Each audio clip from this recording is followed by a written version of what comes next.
सांझ का सूरज मल्ली रॉ के डांडे के उस पार कहीं डूब रहा था। हल्का हल्का कोहरा सा छाया हुआ था। सामने के बर्फीले पहाड़ कुछ कुछ पीले लग रहे थे, हल्दी के रंग के ढलते सूरज के कारण। देवदार के वनों में अभी से ठंडा घना अंधेरा व्याप रहा था। जो सुड़े की नदी पार करके जब गोमती अपने गांव लधौन पहुंची तो वहां अजब का आतंक छाया हुआ था। जितने मुंह उतनी बातें। कली का रन पर चढ़े थे, गालियां दे रहे थे, कह रहे थे ऐसी औलाद के पैदा होने से क्या। मैं तो कहती थी ये अतरिया भंगड़िया जरूर एक दिन नाम डुबा कर रहेगा। सारा गांव इस कलंकी के कारण बदनाम हो गया। कलिका की कोयले से भी काली पत्नी मुदगर जैसे मोटे मोटे हाथ नचा नचा कर कह रही थी, पटवारी जी भी खूब हैं। पहले हमारे तेजवा को पकड़ कर ले जा रहे थे, सरपंच बीच में नहीं पड़ता तो उसको ही हौलात में डाल देते। अपने घर के आंगन तक गोमती पहुंची ही थी कि भीड़ से निकलकर कुन्नू उसकी ओर दौड़ा। पांव पर पिल्ले की तरह लिपटता हुआ बोला, इजा, सबने मारा मेरे फौजी को। उनके हाथों में लोहे की सांकल बांध कर ले गए। क्यों पकड़ कर ले गए तेरे पिता को, क्यों? गोमती का मुंह खुला का खुला रह गया। अभी वो अधीर होकर हरली से पूछ रही थी कि उसके पिता खिमो का दनकते हुए आ पहुंचे। अपनी छोटी सी कानी उंगली बार बार हवा में हिलाते हुए बोले, कर सत्यानाश हो इस कलिया का। चोरी किसी ने की और सजा कोई और भुगते। अपने तेजुआ के बदले इस सुंगर की औलाद ने बेचारे पिरमा को हौलात में भेज दिया। पिरमा के आंगन पर अब भीड़ इकट्ठी हो गई थी। एक एक कर सब जुट रहे थे, औरत, मर्द, बच्चे, बूढ़े। इतने में अपने घर से दनकता फनकता तेजराम आया और खिमुका की चिड़िया की जैसी पतली गर्दन मरोड़ता हुआ दूर ले गया। तू देख रहा था मुझे चोरी करते हुए? जार जात बता, हमने किसने भिजवाया जेल? किसने भिजाया हौलात? फिर मैंने चोरी की तो क्या सजा हम भुगतेंगे? बहका रहा है गांव ग्राम वालों को। खिमुका नाटे कद के थे, तिनके से दुबले पतले। प्रतिरोध के बावजूद घिसटते चले गए। इतने में हल्ला सुनकर कलिका भी आ पहुंचे। हाथ में हुक्के की नली थी निगाले की, उसी से सिर पे पटापट मारने लग गए। जिनावर की औलाद, पुरानी दुश्मनी निकाल रहा है आज। इंसाफ पटवारी जो करेंगे या तू मूर्ख? दोनों बाप बेटे द्वारा यूं पीटे जाने के बावजूद खिमुका चुप नहीं रहे। बित्ते भर की फटी हुई धोती झाड़ते हुए बोले, देखता हूँ उस गरीब को कब तक जाल में फंसाते हो। लोघाट अल्मोड़ा की कचहरी में जाऊंगा गवाही देने। सब सच सच न बता दिया तो मैं भी अपने बाप हरपतिया का बेटा नहीं। जज्जा, ऐसे बहुत देखे कचहरी जाने वाले। साले ने पिछले साल भाबर में गंगा थारू की पूंछ कटी हुई गाय चुराई थी और खटीमा में लालू हलवाई के पास बेच दी थी। खिमुका ने आसमान की ओर हाथ जोड़ते हुए कहा, बयान धुरा की कसम खा के कहता हूँ, अगर मैंने गाय चुराई हो। हाँ, तेरी बहू ने तो नाक ही कटा दी थी उस चुलकट्टे के साथ। सारे थड़वान के इलाके में बदनामी हुई थी। अपनी पत्नी पर लगाए हुए इस लांछन से तेजराम बुरी तरह तिलमिला उठा। चील की तरह खिमुका पर फिर झपटने ही वाला था कि लोग बीच में कूद पड़े। खिमुका, इतने सयाने होकर ये क्या कर रहे हो? किसी ने उनका हाथ खींचा और घर के भीतर ले जाकर बंद कर दिया। भीड़ अब छटने लगी। लोग झपाझप अपने अपने घरों में छिपने लगे। डर था कि कहीं पटवारी फिर ना आ धमके। कहीं भी आज धौंकनी नहीं चल रही थी। लोहे के अंगारे कहीं भी धधक नहीं रहे थे और न गर्म लोहे पर ठंडे हथौड़े की घना घन आवाज थी। सारे आफर ठंडे पड़े थे। शिल्पकारों, लोहारों का सारा गांव शमशान जैसा लग रहा था। भुतहा बत्ती भी कहीं जली हुई दिखाई नहीं देती थी। बूढ़ी माँ थकी हुई थी बहुत, अतः आंगन में ही कपाल थाम कर बैठ गई। गोमती के तो जैसे हाथ पांव ही टूट गए थे। वह मिट्टी पर बैठी की बैठी ही रह गई। उसकी गोदी में कुन्नू सिसकता रहा। अब अंधेरा कुछ और घना हुआ है। बूंदाबांदी के आसार झलकने लगे तो गोमती किसी तरह उठी और माँ का हाथ थामकर भीतर ले चली। प्याल के बिछौने पर बोरी का फटा हुआ चिथड़ा डालकर उसे सुला दिया। टूटे कनस्तर में आज एक भी दाना चावल नहीं था। मडवे के काले आटे की एक पोटली रखी थी, जो ज्यों की त्यों। वो तो पिरमा के लिए रख के गई थी, तो क्या पिरमा ने एक बार भी चूल्हा नहीं जलाया? इतनी हिम्मत उसे अपने में नहीं लगी कि उठकर आग जलाए और रोटी सेक सके।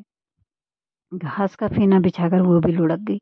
कुन्नू अंधेरे में माँ से लिपटा हुआ अभी भी बीच में सिसक पड़ता था।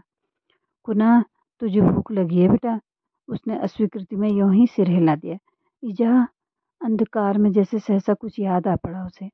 बाजी को उन्होंने डंडे से बहुत ही पीटा। फिर पटवारी दूर तक उनको मिट्टी पाथर में घसीट कर ले गया। उसकी पीठ छिल गई, इजा लाल लाल हो गई। सबके सामने कागज पत्थर पर उनसे लिखवाया, इजा सो जा मसूर, सो जा। गोमती आंसू पोंछती हुई से थपकी देने लगी। कल खाना बनाया नहीं बनाया उन्होंने? ना, आज भी नहीं। ना, तो तूने क्या खाया? हार्ली दीदी ने एक तुमड़िया ककड़ी दी थी, बस वही खाई। बस 2 दिन से उसी पर है रे। अंधेरे में गोमती ने उसका नन्हा सा मुख मसारा तो आंखों के पास गीला गीला पानी सा अनुभव करके चौंक पड़ी। अरे तू तो रो रहा है कुन्नू। जंगल में लीसे से भरे हुए कुछ कनस्तरों की चोरी का मामला था। बरेली भेजने के लिए सड़क के किनारे भरे हुए पीपों का ढेर लगा था। कुछ स्थानीय लोगों के किसी प्राइवेट ट्रक वाले के हाथ 20-25 कनस्तर चोरी से बेच दिए जाने की अफवाह थी। लधौन के पास ये सारा कांड हुआ था, इसलिए इसी गांव के लोगों पर सबसे पहले संदेह हुआ। पिरमा को पहले भी 3-4 बार इसी तरह से पकड़ कर ले गए थे। मारपीट के भय से जो भी इल्जाम उस पर लगाए जाते उन्हें वो सहज ही स्वीकार कर लेता था। थोड़ी बहुत सजा भुगत कर फिर अपने गांव लौट आता। जब भी इलाके में कहीं चोरी होती, मारपीट होती, किसी का घोड़ा खो जाता या गाय बकरी गायब हो जाती, सारी खोजबीन के बाद अंत में पिरमा को पटवारी के सामने खड़ा कर दिया जाता। जंगल में छिपकर कच्ची शराब बनाने वाले अक्सर उसे अपने साथ ले जाते, गांजा पिलाते, खाना खिलाते, ताकि कभी पुलिस का छापा पड़े तो उसे ही आगे किया जा सके।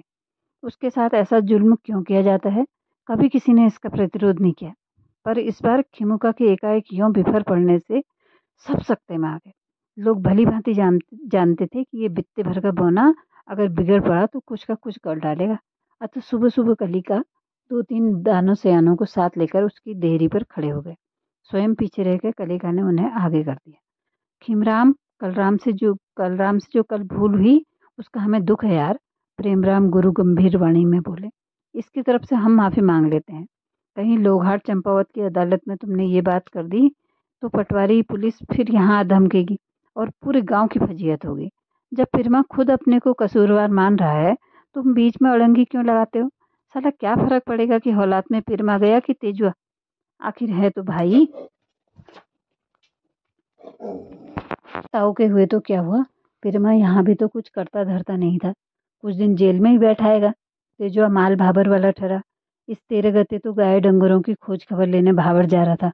उसके पेट पर लात क्यों मारते हो यार? उसने तुम्हारा क्या बिगाड़ा? नाटे से खिमुका सहसा तो नक्कर बोले। ये तो तुम भी जानते हो कि चोरी में तेजवा का ही हाथ था। अरे तू भी हद कर रहा है। बच्चा है यार, गलत लोगों की सोबत में पड़ गया होगा। इस बार कलिका बोले तो हरराम ने झिड़क दिया। तुम चुप करो हो कलराम। खिमुका कलिका की ओर मुड़कर मुंह चिढ़ाते हुए बोले। अरे ए बच्चा, शर्म नहीं आती कलराम तुमको? टीका चंदन लगाते हो, गले में 6 पलड़िया जनेऊ पहनते हो और अंधेरे में इक्की दुक्की औरतों की झोपड़ी की फड़कियां खोलते हो रात में। खिमुका की छोटी छोटी आंखों में चिंगारियां सी फूटने लगी। चुनौती की मुद्रा में सदा की तरह हवा में उंगली लहराते हुए आवेश में बोले। तुमने ही पिरमा के सिर में ढूंढ पाथर मारा था, तब से उसकी ये दशा हुई। तुम हत्यारे हो हत्यारे। तुमको ब्रह्म हत्या का पाप लेगा कलराम। पता नहीं तुमने कितनों को मारा है। खिमुका की आंखें माथे पर चढ़ाई। उनके कंधों को थपथपाते हुए हरराम बोले। इस बार चुप कर जाओ हो खेमराम। तुम्हें गंगा माई की कसम जो अब जबान खोली तो। उन्होंने अपनी फटी टोपी खिमुका के पांव पर रख दी। इन सफेद बालों का कुछ तो लिहाज कर दे यार। पिरमा को कौन सी उम्र कैद हो गई है? 2-4 दिन घूम घाम कर लौट आएगा। यूं ही बेकार में झगड़ा फसाद बढ़ाना ठीक है क्या? कल राम को हम देख लेंगे। खिमुका का अब कुछ भी कह सकने की स्थिति में नहीं थे। लोहे के बर्तन भाड़े बोरे में भरकर उन्होंने पहले ही तैयार रख रखे थे। इन्हें बेचने के लिए चालसी तल्ली रोग की तरफ जाने वाले थे ताकि जाड़ों के लिए अनाज की व्यवस्था हो सके। अतः अपने सफेद बालों पर हाथ फेरते हुए खून का घूंट पीकर रह गए।